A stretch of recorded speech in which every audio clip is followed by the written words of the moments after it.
આ દુઃખભરી કહાની છે શારદા બહેનની, જેઓ તેમના પતિના મૃત્યુ પછી તેમના પુત્ર અને પુત્રવધૂ સાથે ગામમાંથી શહેરમાં રહેવા આવ્યા હતા. ધીમે ધીમે ઘરના બધા કામની જવાબદારી તેમના માથે આવી ગઈ હતી. સૌરભ તેમનો એકમાત્ર દીકરો અને નેહા તેમની વહુ બંને મલ્ટીનેશનલ કંપનીઓમાં નોકરી કરતા હતા અને તેમનો 2.5 વર્ષનો પૌત્ર વંશ પ્લે સ્કૂલમાં જતો હતો. તેને સ્કૂલમાં મૂકવા અને ઘરે લાવવાની જવાબદારી પણ શારદા બહેનના ખભા પર આવી ગઈ હતી. પહેલાં તો ઘરના તમામ કામ માટે નોકરાણી આવતી હતી અને એક ફૂલ ટાઈમ નોકરાણી પણ રાખવામાં આવી હતી, જે પૌત્ર વંશની સંભાળ રાખતી હતી. પણ એક પછી એક બધીને એવું કહીને કાઢી મૂકવામાં આવી કે તે બરાબર કામ નથી કરતી. હવે બસ એક વાસણ અને સાફ સફાઈ કરવાવાળી આવે છે. શારદા બહેને એમ વિચારીને આખા ઘરની જવાબદારી પોતાના માથે લઈ લીધી હતી કે આ પણ તેમનું પોતાનું જ ઘર છે, પોતાનો જ દીકરો, વહુ અને પૌત્ર છે. પણ આ બધું કર્યા પછી પણ ઘરમાં તેમની કોઈ ઇજ્જત ન હતી. એમની વહુ નેહા ક્યારેય તેમની સાથે સીધી રીતે વાત કરતી ન હતી. તેને ફક્ત તેના કામ સાથે જ મતલબ હતો. પોતાના પુત્ર સૌરભના મોઢેથી પણ પ્રેમના 2 શબ્દો સાંભળવા માટે શારદા બહેન તડપતા હતા. અને એક દિવસ તેમણે નેહાને ફોન પર વાત કરતી વખતે સાંભળી લીધી. તેમણે જે સાંભળ્યું તે તેમના માટે અસહ્ય બની ગયું. તે ફોન પર કોઈની સાથે હસી હસીને વાત કહી રહી હતી કે તે હવે ખૂબ જ રિલેક્સ થઈ ગઈ છે. દીકરા વંશની ચિંતાએ નથી રહેતી, કારણ કે એની સાસુએ ખૂબ જ સારી રીતે ઘર સંભાળી લીધું છે. અરે એટલે જ તો અમે તેમને ગામડામાંથી અહીં લઈ આવ્યા છીએ. અમારે તો તેમને ત્યાં મોકલવા પડતા પૈસા અને અહીં નોકરાણીઓના પૈસા પણ બચી રહ્યા છે. અને કામ પણ બરાબર ચાલે છે અને દીકરાનું ધ્યાન પણ રાખે છે, તે પણ એકદમ ફ્રી. મને તો મફતમાં ફૂલ ટાઈમ કામવાળી મળી ગઈ છે.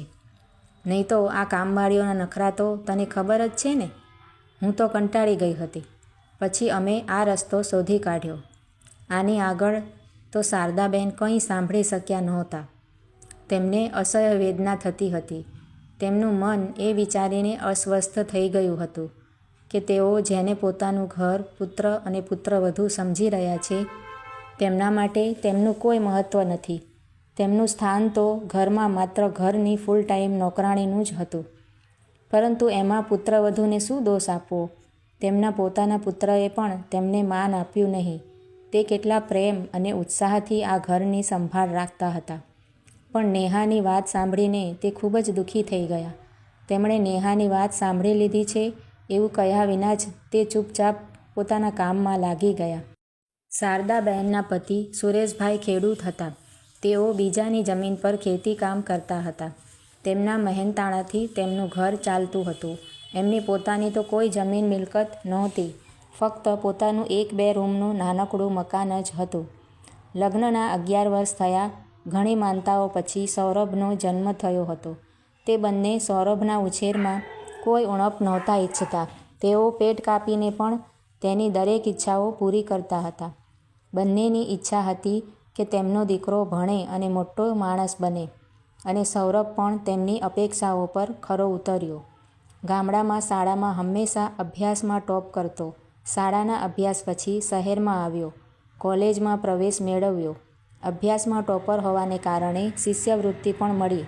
કોલેજ પછી એન્જિનિયરિંગ કર્યું અને મલ્ટીનેશનલ કંપનીમાં એન્જિનિયર તરીકે સિલેક્ટ થયો. અને એક દિવસ સૌરભે ફોન કરીને નોકરી વિશે જણાવ્યું. તે સાંભળીને બંને ખૂબ જ ખુશ થયા. શારદા બહેને કહ્યું કે દીકરા, હવે થોડા દિવસ ઘરે આવ, તને જોયાને કેટલા દિવસો વીતી ગયા. સૌરભે કહ્યું, શું માં, હવે મને નોકરી મળી ગઈ છે એટલે હવેથી રજા નહીં મળે. 6 મહિના પછી જોઉં છું. રજા મળતા જ આવી જઈશ. લગભગ 8 મહિના પછી સૌરભ 2 દિવસ માટે મમ્મી પપ્પા માટે એક સારા સમાચાર લઈને આવ્યો કે તેણે એક છોકરી પસંદ છે અને આવતા મહિને બંને લગ્ન કરી રહ્યા છે. લગ્નની વાત સાંભળીને બંને પતિ પત્ની અવાક થઈ ગયા. તેમના એકમાત્ર પુત્રના લગ્નને લઈને તેમની બધી આશાઓ તૂટી ગઈ હતી. પરંતુ સૌરભની ખુશી માટે બંને સંમત થયા. અને સંમત થવાનો સવાલ જ નહોતો, કારણ કે સૌરભ પોતાનો નિર્ણય આપી ચૂક્યો હતો. અરે દીકરા, આટલી જલ્દી લગ્નની તૈયારી કેવી રીતે થશે? શારદા બહેને સૌરભને પૂછ્યું.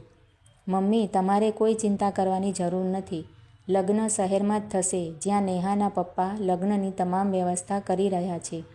આવતા મહિને તમારે બંનેને ત્યાં આશીર્વાદ આપવા આવવાનું છે. લગ્નનો સમય આવતા બંને શહેરમાં ગયા અને લગ્નમાં હાજરી આપીને ગામમાં પાછા ફર્યા. ત્યારબાદ તેઓ ક્યારેય શહેરમાં ગયા ન હતા. બંને પતિ પત્ની ગામમાં એકલા રહેતા હતા. સૌરભ દર મહિને અમુક પૈસા મોકલતો હતો, પણ તે અને તેની પત્ની ક્યારેય ગામમાં આવતા ન હતા. ક્યારેક તેઓ પુત્ર સાથે ફોન પર વાત કરી લેતા હતા. શારદાબહેન અને તેમના પતિ આ ઉંમરે એકબીજાના સહારે જીવન જીવી રહ્યા હતા. પરંતુ એક દિવસ અચાનક જ તેમના પતિનું અવસાન થયું. અવસાનના થોડા સમય બાદ સૌરભ ગામનું મકાન વેચીને શારદાબેનને એવું કહીને પોતાની સાથે શહેરમાં લઈ આવ્યો કે હવે તેઓ તેમની સાથે શહેરમાં જ રહેશે. આજે પણ શારદાબહેન તેમના પૌત્ર વંશને પ્લે સ્કૂલમાં મૂકવા ગયા હતા, પણ 1 કલાક થઈ ગયો હતો અને હજુ સુધી તેઓ ઘરે પાછા આવ્યા ન હતા. એટલે એમની વહુ નેહા ચીડાઈ રહી હતી, કારણ કે અત્યાર સુધી ઘરનું કોઈ કામ થયું ન હતું. એટલામાં જ શારદાબહેન ઘરમાં પ્રવેશ્યા. અરે મમ્મી, તમે ક્યાં રહી ગયા હતા? અમે બંને ખૂબ ચિંતિત હતા, સૌરભે કહ્યું.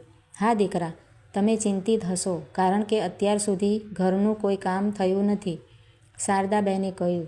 અરે મમ્મી, કેવી વાત કરી રહ્યા છો? મને તો એ વાતની ચિંતા હતી કે આ અજાણ્યા શહેરમાં તમે આટલો સમય ક્યાં રહી ગયા? ક્યાંક રસ્તો ભૂલી નથી ગયા ને? સૌરભે કહ્યું. દીકરા, મને એ સાંભળીને આનંદ થયો કે તું તારી વૃદ્ધ માતાની આટલી ચિંતા કરે છે. મારા દીકરા, તું લાંબુ જીવે, પણ હવે તમે લોકો પોતાનું ઘર સંભાળો, કારણ કે હું જઈ રહી છું, શારદાબહેને જવાબ આપ્યો. જઈ રહ્યા છો? પણ ક્યાં અને કેમ? સૌરભ અને નેહા એકસાથે બોલ્યા. મમ્મીના જવાની વાત સાંભળીને નેહા અને સૌરભ બંને ચોંકી ગયા. હવે ઘર અને વંશને કોણ સંભાળશે અને બધા કામ કેવી રીતે થશે, એ વિચારીને નેહાના ચહેરાનો રંગ ઉડી ગયો હતો. જ્યારથી શારદાબહેન આવ્યા હતા ત્યારથી તે ઘરમાં એક તણખલું પણ ખસેડતી નહોતી. શારદાબહેન બધા કામ કરતા અને વંશની સંભાળ રાખતા હતા અને બંને પતિ પત્ની નિશ્ચિંત હતા. કામવાળીઓને આપવામાં આવતા પૈસા પણ બચી રહ્યા હતા. પણ મમ્મી, તમે ક્યાં જશો? હવે તો ગામમાં ઘર પણ નથી અને આટલી ઉંમરમાં તમે એકલા ક્યાં રહેશો? અને અહીંયા તમને શું પ્રોબ્લેમ છે? સૌરભે પૂછ્યું. દીકરા, તારે આ બધી ચિંતા કરવાની જરૂર નથી. મારા રહેવા જમવાની બધી વ્યવસ્થા થઈ ગઈ છે. શું? ક્યાં રહેશો? સૌરભે આશ્ચર્યથી પૂછ્યું. મને ડે કેરમાં નોકરી મળી ગઈ છે. તેઓ સારો પગાર આપશે અને સાથે રહેવા જમવાનું પણ આપશે. તેથી કાલથી હું ત્યાં જવાની છું. શું? તમે ડે કેરમાં કામ કરશો અને ત્યાં જ રહેશો? આ તમે શું બોલો છો મમ્મી? કાંઈ નહીં તો મારા માન સન્માન વિશે તો વિચારવું હતું. શહેરમાં મારું કેટલું માન છે અને તેને ધૂળમાં ભેળવવા જઈ રહ્યા છો? સૌરભે ગુસ્સામાં કહ્યું. મમ્મી, તો આ કારણે આજકાલ તમને મોડું થઈ રહ્યું છે. તમને અહીં કોઈ તકલીફ હોય તો અમને કહો, પણ તમે અહીં જ રહો. તમે આવા કામ કરીને અમને કેમ બદનામ કરવા માંગો છો? નેહાએ પણ સૌરભના સૂરમાં સૂર પરોવતા કહ્યું. નેહાની વાત સાંભળીને શારદાબહેન હસ્યા અને બોલ્યા. વહુ, કામ તો કામ હોય છે. અને ત્યાં કામ કરીને હું સન્માનથી જીવી શકીશ. અને મને ફૂલ ટાઈમ નોકરાણી કરતાં આ કામ વધુ ગમ્યું. જેટલા કલાકની નોકરી એટલા જ કલાક કામ કરવાનું. શારદાબહેનની વાત સાંભળીને નેહાનો ચહેરો નિસ્તેજ થઈ ગયો. તે એક પણ શબ્દ બોલી શકી નહીં. અને હા, તમે લોકો તમારી બદનામીની ચિંતા ન કરો. આખરે હું તમારી માં છું. હું કેવી રીતે વિચારી શકું કે મારા કારણે મારા બાળકોની બદનામી થાય? હું આ શહેરથી દૂર બીજા શહેરમાં જતી રહીશ, જ્યાં તમને કોઈ ઓળખતું નથી. આટલું બોલીને તેઓ પોતાના રૂમમાં ગયા અને સામાન પેક કરવા લાગ્યા.